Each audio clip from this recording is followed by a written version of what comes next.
ಈ ಥರ ಪೇಪರ್ಗಳನ್ನು ಮೊಟ್ಟೆ ತೊಗೊಂಡಾಗ ಅಥವಾ ಹಣ್ಣನ್ನು ತೊಗೊಂಡಾಗ ಕೊಟ್ಟಿರ್ತಾರೆ.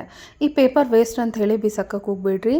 ಇದನ್ನು ಈ ಥರ ಬಳಸ್ಕೊಳ್ಬಹುದು. ನೋಡಿ, ನಾನಿವಾಗ ಈ ಪೇಪರ್ನ ಸ್ವಲ್ಪ ಭಾಗವನ್ನು ಕಟ್ ಮಾಡ್ಕೊಂಡಿದ್ದೀನಿ. ಚಿಕ್ಕ ಚಿಕ್ಕ ತುಂಡುಗಳಾಗಿ ಈ ಥರ ಕಟ್ ಮಾಡಿಕೊಂಡು ಹಳೇದಾಗಿರೋವಂಥ ಒಂದು ಪಿಂಗಾಣಿ ಕಪ್ಪನ್ನು ತೊಗೊಂಡು ಆ ಕಪ್ನಲ್ಲಿ ಕಟ್ ಮಾಡ್ಕೊಂಡಿರೋಂಥ ಪೇಪರ್ ತುಂಡುಗಳನ್ನ ಹಾಕ್ಕೊಂಡಿದ್ದೀನಿ.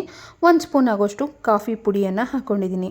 ಇವಾಗ ಇದರಲ್ಲಿ ಒಂದು ಪೇಪರಿಗೆ ಸ್ವಲ್ಪ ಈ ರೀತಿ ಬೆಂಕಿಯನ್ನು ಹಚ್ಕೋಬೇಕಾಗತ್ತೆ.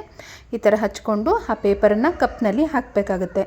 ಈ ಪೇಪರಿಂದ ಪೇಪರಿಂದ ಮತ್ತೊಂದು ಪೇಪರು ಚೂರೇ ಹತ್ಕೊಂಡು ಉರಿಯೋಕ್ಕೆ ಶುರು ಆಗುತ್ತೆ. ನೋಡಿ, ಇದರಿಂದ ನಿಧಾನವಾಗಿ ಈ ರೀತಿ ಹೊಗೆ ಬರೋದಕ್ಕೆ ಶುರು ಆಗುತ್ತೆ. ಇದರಿಂದ ಒಂದೊಳ್ಳೆ ಕಾಫಿ ಪುಡಿ ಫ್ಲೇವರ್ ರೀತಿಯಲ್ಲಿ ಘಮ ಕೂಡ ಬರ್ತಾ ಇರುತ್ತೆ. ಮನೆಯಲ್ಲಿ ಏನಾದರೂ ಸೊಳ್ಳೆಗಳ ಕಾಟ ಹೆಚ್ಚಾಗಿದೆ ಅಂತಂದರೆ ಈ ರೀತಿ ಕಪ್ನಲ್ಲಿ ಹಚ್ಬಿಟ್ಟು ಅದ್ರ ಮೇಲೆ ನೋಡಿ ಚಿಕ್ಕದಾಗಿ ಪುಟ್ಟದಾಗಿ ಹೋಲ್ ಮಾಡಿರೋವಂಥ ಒಂದು ತೆಂಗಿನಕಾಯಿಯನ್ನು ಮೇಲೆ ಇಟ್ಬಿಡ್ರಿ. ಇದರಿಂದ ನೋಡಿ ಈ ರೀತಿ ನಿಧಾನಕ್ಕೆ ಹೊಗೆ ಬರುತ್ತೆ. ಸೊಳ್ಳೆಗಳೆಲ್ಲ ಮನೆ ಬಿಟ್ಟು ಓಡುತ್ತೆ. ಟಿಪ್ಸ್ ಇಷ್ಟ ಆದರೆ ಲೈಕ್ ಕೊಟ್ಟು ಶೇರ್ ಮಾಡಿ.